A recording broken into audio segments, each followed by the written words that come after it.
What's up guys? Welcome to AnimeKouhai. If you'd like to help me out, please hit the like button and subscribe to my channel. I'm quite fond of this guy's personality. While Guy wasn't truly in danger, the situation was growing more challenging for him. Yet, for some reason, he was relishing it. That's hardly a handicap for me. In fact, all three of you can take me on at once. Nonsense! Now I'm getting serious. Prepare to meet your demise. It might have been a typical battle remark, but Rudra was truly concealing a secret power. His sword sliced through the air, swiftly approaching Guy. However, Guy was anticipating this move. He grinned, wanting to keep things entertaining, and reached for Tema, his own blade. What? A demon lord wielding a weapon? How underhanded! Huh? I couldn't care less about your opinion, but congratulations on compelling me to unsheath my sword. Rudra displayed a vibrant and dazzling style with his sword. If it struck Guy, it could cause harm, so it was only natural for Guy to resort to weaponry. He was a proud demon lord, but he wasn't foolish enough to go easy on his opponent and risk defeat. Ha! Like I'd ever desire praise from a demon lord. No? Then I take it back. Hold on! If you wish to commend me, feel free to do so. Rudra actually found it gratifying.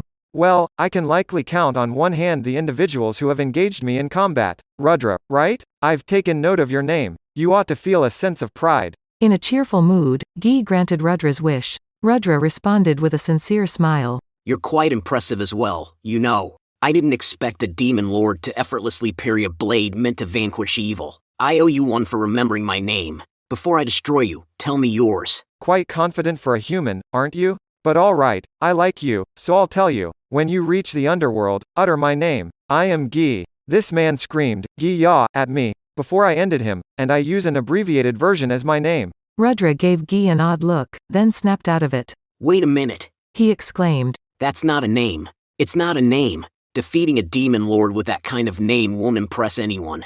I want a cooler name that will be engraved in all my legends.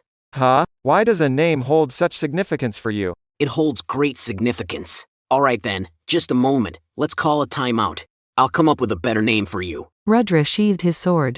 Guy had no particular reason to agree to this, but he had no intention of killing this intruder when he was successfully warding off his own boredom. He wanted to savor every moment of this, so he accepted Rudra's proposal. Besides, he was slightly curious. Thus, Rudra's party gathered in a huddle and began conversing among themselves. He has quite striking hair, so vibrant and red. Wait, they already call me Cardinal Aura, you know.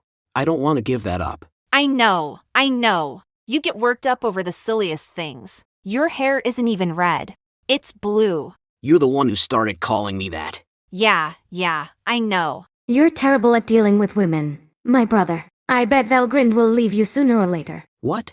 No way. He. Don't worry, Rudra. I might do many things, but abandoning you is not one of them. Right. Yeah, it's good to hear. So, let's give him something else.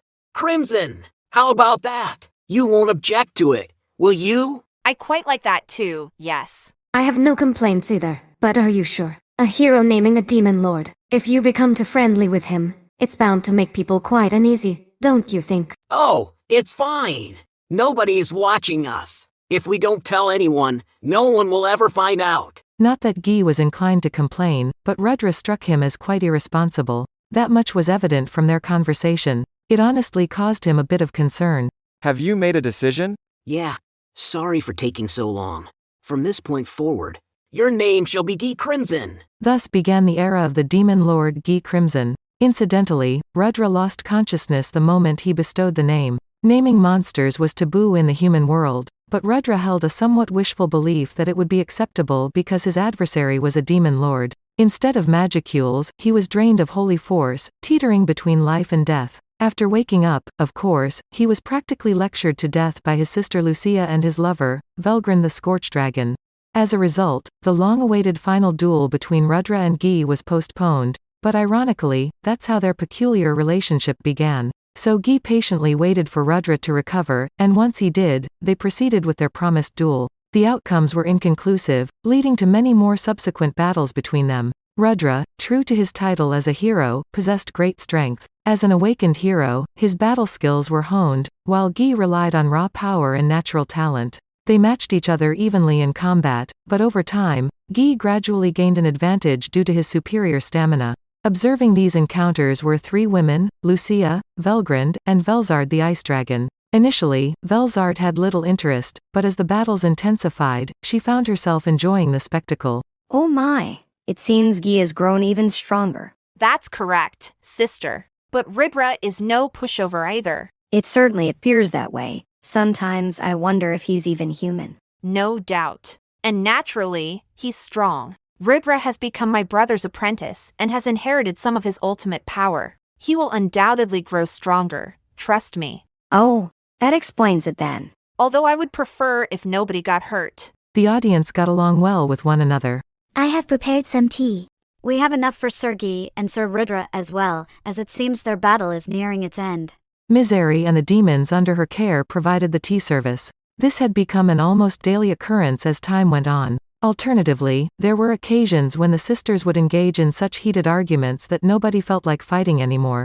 Velzard and Velgrund had a good relationship, but they apparently disagreed on educational practices. Their newborn younger brother, Veldora the Storm Dragon, was a selfish and temperamental brat, behaving like a spoiled toddler. Why was that? It's because you're too hard on him, sister. Can't you show him a little love for once? Oh, don't be ridiculous. I love Veldora dearly. I play with him all the time. That's why I keep replacing his heart, to instill a more serious-minded personality. Through the phrase, replacing his heart, Velzard described the act of physically destroying Veldora and resurrecting him, an excessively harsh approach to parenting that Velgrund disapproved of.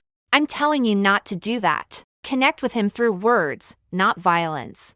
If you have to be firm, then so be it, but I believe he will understand if you communicate with him. You're too lenient with him, Velgrund. Fine, next time I won't beat him to death, alright? I'll just beat him close to it and instill some obedience in his mind. I'm not suggesting that. Just show him more affection, guide him, take him to the town and teach him how to navigate in human form, or how to defeat enemies. That sort of thing. Velgrund, you just enjoy spoiling children, don't you? Spare the rod and spoil the child, as they say. At this rate, Rudra over there will end up ruined too, you know. No, he won't. Rudra and I make the best partners ever. If I could be the one to guide Veldora, I'm confident he would develop into a remarkable and respectful younger brother. So, please, let me handle it. Huh? Absolutely not. I can train him much more effectively. In fact, I'll be there for him for as long as he requires. Oh, who's the one showering him with excessive attention now? Come on, it's my turn. And so they continued to blame each other, Velzard being too harsh, Velgrund being too lenient. To Guy, it was all the same. A balance of both was necessary. The problem with these true dragon sisters was their inability to find that balance. He was frustrated with them, although he would never voice it. Whoa, we can't fight like this. Yeah, we better not disturb them while they are trying to claim Veldora for themselves. Guy and Rudra distanced themselves as much as possible from the sisters. During battles, the dragons created a barrier for them, but if the sisters were too engrossed in their arguments, Guy and Rudra had to handle it themselves. Otherwise, they risked sinking the entire continent. At that point, everyone had grown accustomed to it, but Guy wished the sisters would argue somewhere that wouldn't bother everyone else. As they say, one man's fault is another man's lesson, but Guy and Rudra weren't learning any lessons from them at all. One day, a familiar voice echoed. Damn it, you're here again? Enough. This battle isn't over until I emerge as the victor. Fighting had become the way Guy and Rudra greeted each other. They would engage in their usual intense combat until they were exhausted. It always ended in a draw, followed by their typical arguments. You keep talking about fairness, but you fight pretty dirty, don't you?